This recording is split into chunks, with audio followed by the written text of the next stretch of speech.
जी 10+1 class, ये BRS का हमारा थर्ड वीडियो है।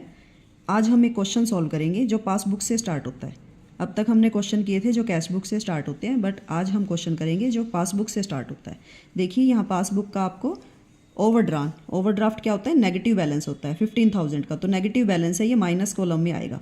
यहाँ से स्टार्ट करेंगे आज हम। हमारा फिर अगला जो है ट्रांजैक्शन वो क्या है, चेक हमने ड्रोन का मतलब क्या होता है, इशूड। चेक इशू किए हमने 2000, 6000 यानी 6 और 2 8000 और 2400 36 6000, टोटल कुल मिला के 8 and 6 15,000 के कुल मिला के टोटल 4 चेक हमने इशू किए हैं। बट आउट ऑफ दीज, लेकिन इनमें से लास्ट जो 2 चेक हैं यानी कि ये और ये दोनों 6000 के कुल मिला के जो लास्ट वाले 2 चेक हैं वो प्रेजेंट ही नहीं हुए बैंक में। 5 अप्रैल तक भी प्रेजेंट नहीं हुए थे। इसका मतलब ये बात गई अगले महीने तक। हमारे जो मार्च का महीना है, इसी महीने में हमने BRS बनाना है, तो मार्च मंथ के में जो 6000 के चेक है इसके लिए हम जो है आगे अपनी वही ट्रिक लगाएंगे। देखिए कैसे करना है। देखिए हमने नेगेटिव बैलेंस था 15,000 का, उसको माइनस कॉलम में लिख दिया है। उसके बाद हमारे ये 4 चेक थे जिनमें से फर्स्ट 2 चेक तो बैंक में प्रेजेंट हो गए थे, लेकिन लास्ट वाले 2 चेक जो 6000 के कुल बने वो बैंक में प्रेजेंट नहीं हुए थे। इसके लिए हम वही अपनी ट्रिक लगाएंगे, कैश बुक एंड पासबुक। यहाँ देखिए क्या करना है, टोटल 15,000 के चेक हमने तो अपनी कैश बुक में अपनी तरफ से माइनस कर दिए थे, इशू कर दिए थे, लेकिन बैंक में क्या हुआ, 6 और 8,000 के ही चेक जो है वो प्रेजेंट हुए, वही माइनस हो पाए। अब हमारा, मैंने तुम्हें एक चीज बतानी है, जब क्वेश्चन हमारा पासबुक से स्टार्ट होता है तो पासबुक को ओपन रखना है, कैश बुक को क्लोज करना है। यहाँ पर क्रॉस लगाओगे आप, पहले क्रॉस यहाँ लगाया था, इस बार क्रॉस यहाँ लगाओगे, बस एक इतना सा ही डिफरेंस करना है, बाकी पूरा क्वेश्चन सेम है और कहीं भी कोई चेंज ना आपने नहीं करना। अब देखिए क्या करें ऐसी एडजस्टमेंट इस कॉलम में कि यहाँ माइनस 15,000 का आपका जो टोटल आया है तो यहाँ भी माइनस 15 ही आ जाए। इस चीज के लिए हमें यहाँ पर माइनस 6,000 कर देंगे तो माइनस माइनस प्लस होके फिर 15,000 आ जाएगा। तो यहाँ माइनस ही करना पड़ेगा हमें 6,000, तभी तो हमारा आंसर माइनस 15,000 आ पाएगा। अगर प्लस कर देंगे तो एक प्लस माइनस माइनस ही होता है, फिर हमें 8 में 6 माइनस करने पड़ेंगे, लेकिन ऐसा नहीं करेंगे हम करेंगे 6,000 को माइनस। तो देखिए यहाँ पर 6,000 माइनस कॉलम में मैंने लिख दिया है। ठीक, उसके बाद हमारा एक और है आगे, अगली ट्रांजेक्शन क्या है कि हमारा एक इंटरेस्ट है ओवरड्राफ्ट पे जो बैंक ने चार्ज कर लिया, लेकिन हम तक इन्फॉर्मेशन नहीं पहुंची।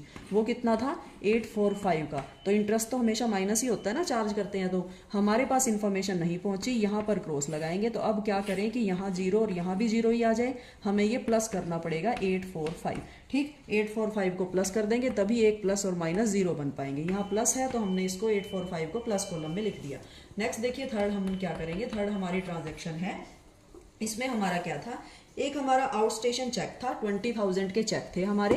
ठीक, वो 20,000 के चेक हमने बैंक में के अंदर जमा करवाए, लेकिन उसमें से सिर्फ 18,000 के ही प्रेजेंट हो पाए, क्रेडिट हो पाए। क्रेडिट का मतलब प्लस होता है ना। देखिए यहाँ पर हम अपनी फिर से ट्रिक लगाते हैं, कैश बुक और पासबुक। हमने बैंक के अंदर कितने किए चेक, 20,000 के प्लस कर दिए। चेक कितने जमा किए, 20,000 के, लेकिन बैंक के अंदर कितने क्रेडिट हो पाए, बैंक के अंदर हो पाए इसमें से 18,000 के। But out of these cheques of 18,000 were credited in April, 18,000 के अप्रैल में प्लस हो पाए। तो मतलब इसका मतलब इस महीने सिर्फ 2,000 के ही चेक प्लस हुए हैं बैंक में।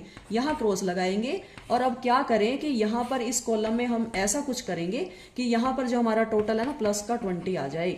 ठीक है, इधर भी हमें प्लस का 20,000 ही चाहिए, तो यहाँ हमें प्लस का 18,000 अगर हम डाल दें इस एडजस्टमेंट करके तो प्लस का 20,000 हमें मिल जाएगा।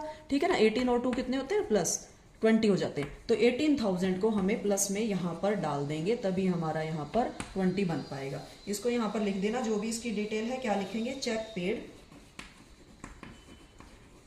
बट नॉट क्रेडिटेड, कुछ भी लिख दीजिए, आपको जो भी स्टेटमेंट गिवन है उसी के अकॉर्डिंगली लिख दीजिए।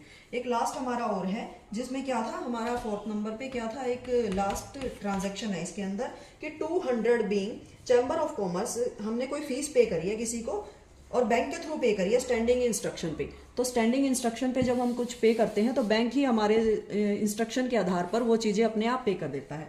तो हमारे 200 की कोई फीस थी, बैंक ने पे कर दी वो। ठीक, हमें पता नहीं लगा उस बारे में, तो यहाँ क्रॉस लगा देंगे। कुछ ऐसी एडजस्टमेंट यहाँ करनी पड़ेगी कि इधर भी 0 आ जाए, इधर भी 0 आ जाए। तो हम यहाँ पर प्लस का अगर 200 कर दें तो प्लस माइनस कट जाएंगे और यहाँ पर 0 आंसर आ जाएगा। इसका मतलब हमारा ये आंसर है, हमें 200 यहाँ पर प्लस में लिखने पड़ेंगे। तो यहाँ जो भी आपकी डिटेल है उस डिटेल को फिल कर लेना। अब देखिए इसकी एंडिंग कैसे करते हैं मैं आपको बताती हूँ। आपको यहाँ पर लाइन लगा के दोनों साइड का टोटल करना है। टोटल करेंगे तो यहाँ का तो आएगा 21,000 सॉरी, और इधर का आएगा 19,045।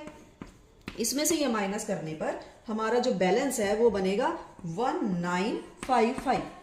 जो भी साइड दोनों में ज्यादा है, देखिए ये पता चल रही है ना 21,000 ज्यादा है, जो भी साइड ज्यादा होगी उसी साइड हम वो बैलेंस को लिख देंगे।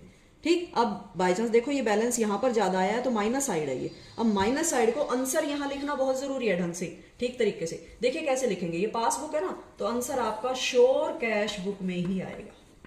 वो कैश बुक में जो आंसर आएगा कौन सा, फेवरेबल या अनफेवरेबल, वो डिसाइड होगा कि प्लस में आया है या माइनस में आया। देखिए ये माइनस में आया है, और माइनस कोई भी हो वो अनफेवरेबल ही होता है। अब आप बताइए कैश बुक का अनफेवरेबल कौन सा होता है? कैश बुक का अनफेवरेबल होता है क्रेडिट बैलेंस।